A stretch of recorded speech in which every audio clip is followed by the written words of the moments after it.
nandito kami ngayon sa pinakamagandang boulevard sa buong Pilipinas. Charot. Kasi maraming lalaki doon, so maghahanap tayo ng lalaki. Hanapan ko to, yung pamangkin ko ng lalaki kasi wala siyang jowa.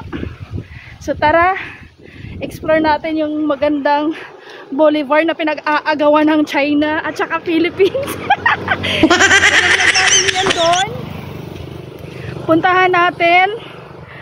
Aalamin natin kung sino ba yung tama, ang China ba o ang Philippines. So tara. Kasi yan ang trending ngayon sa Facebook. Nag-aaway-away sila dahil sa lupa dito sa boulevard na yan. Kung sa Ordaneta ba or sa Barbay ba yung lupang yan. So ano natin kasi chismosa tayo, so arat, magchismis tayo doon. Ayan yung napakaganda naming sunset dito sa Ordaneta Boulevard. So ayan yung aming barangay doon. So naglakad kami ng mahaba papunta doon. Tapos dito ang aming pupuntahan. So tara. Kapatid. So dito tayo kasi ibablog natin yung boulevard kasi pinag-aagawan ng China Sea at saka Philippines Sea. Ano natin, ibablog natin. Dahil maraming tao doon, interviewin natin kung kanino talaga yung China Sea at saka Philippines Sea. China ba yun? Ang sa Philippines. Ano natin yan? Ibablog natin yan for today's video. Oh my God. Stop mo. Ikon mo tara, kabitsi na. So tara, interviewin natin yung mga tao doon kung kanino talaga yung lupa. Kung sa China ba yun or sa Pilipinas. Puntahan natin kasi pinagkakaguluhan nila yung lupain dito sa boulevard. Tara. I-interviewin natin, mag-interview tayo ng tao doon kung kanino ba talaga ang titulo ng lupa ng boulevard na yan. Tara. Magano tayo. Mag-interview tayo for today's video.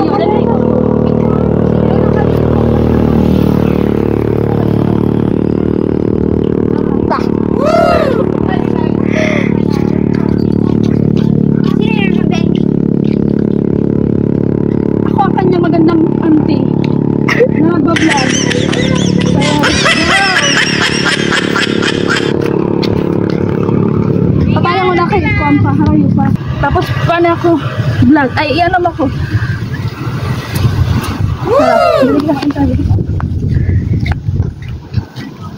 Hi mga kuya! Magsusurvey lang ako. Pwede? Pwede nga. Kasi mag-vlog ako.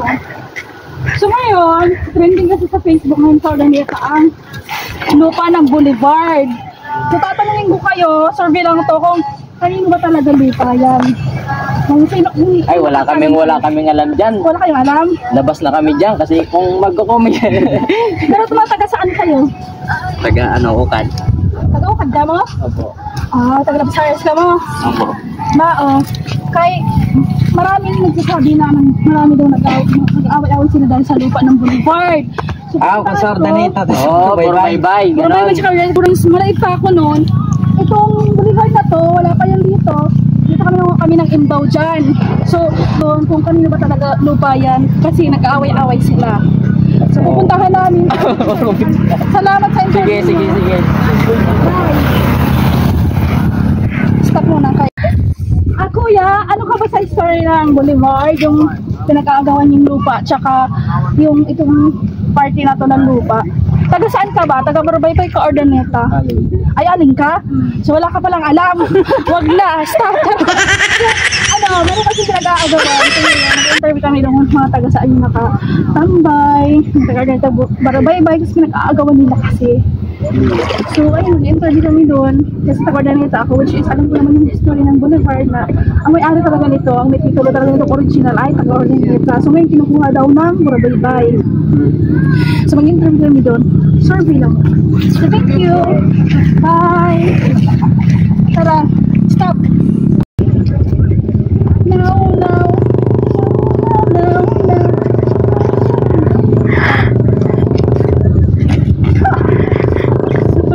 Tara. Punta natin mga tao. Dito mo na mag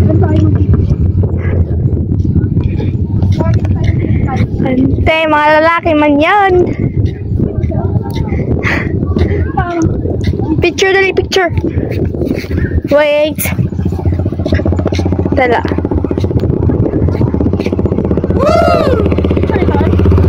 Oh, yeah. So tara, mag-interview tayo, mag-survey tayo for today's video.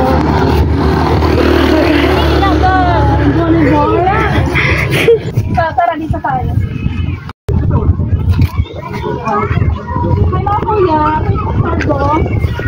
mag-survey lang kami for today's video. So ngayon, Sa Victoria. Sa Victoria kami. So itong boulevard na to, kasi trending ngayon sa Facebook na nag-aagawan. Ano yun? Puno. So ngayon, anong organic hub para bye-bye? So ngayon magsasurvey kami. Boundary.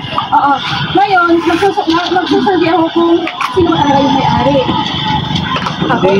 Yung Bibi.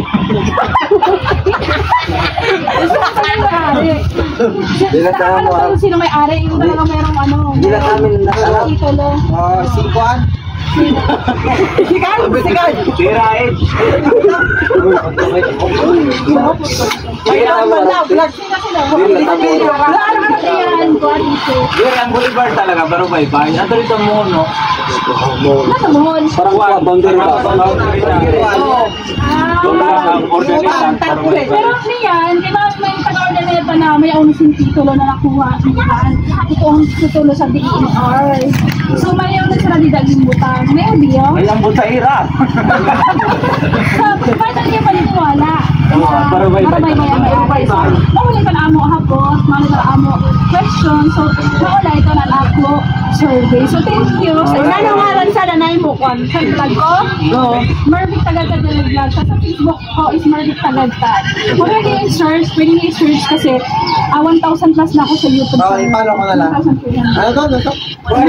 Wala isip ko mamalo ka pa. May sabi ka ba? Wala. Baka na ma-sponsor. May sinto ka, bibigyan kita. Wala yan? Wala pa? Oo. May cellphone na lang muna. Wala ka na tayo lang? Wala ka na? Bakit ko? Bahala na ako sa... Ano may vlog, ano lot? Ano? YouTube channel. Kakasbot. Ano na yung YouTube channel? Kakasbot. Kakasbot? Oo. Kakasbot. So, mga na ako po survey. So, kung bakit yung mag-subscribe sa ako sa YouTube, damuan na ako dito mga comedy vlogs. Let's go. Thank you. Sumali ka na ako survey. Thank you. Thank you. Anak niyo mo Thank you, Jimmy. Salamat. Tante. So, dito tayo mag-survey ng pa. Ano po, ma'am, sir? Pwede mag-survey? Marami na ako kasi. Sa boulevard. Pwede? Bata ka din ko ako. Ay, sa mas kayo. Pero anong ganyan, anong trending sa TikTok na agawan ng Philippines? Hindi na agawan sa boulevard. Agawan sa boulevard. Tula. So, may alam ka ba? Ay, wala. Sige, thank you. Mga naman ka na after. First time na mo. Okay. Sige na, Joy. Salamat. Bumili kita.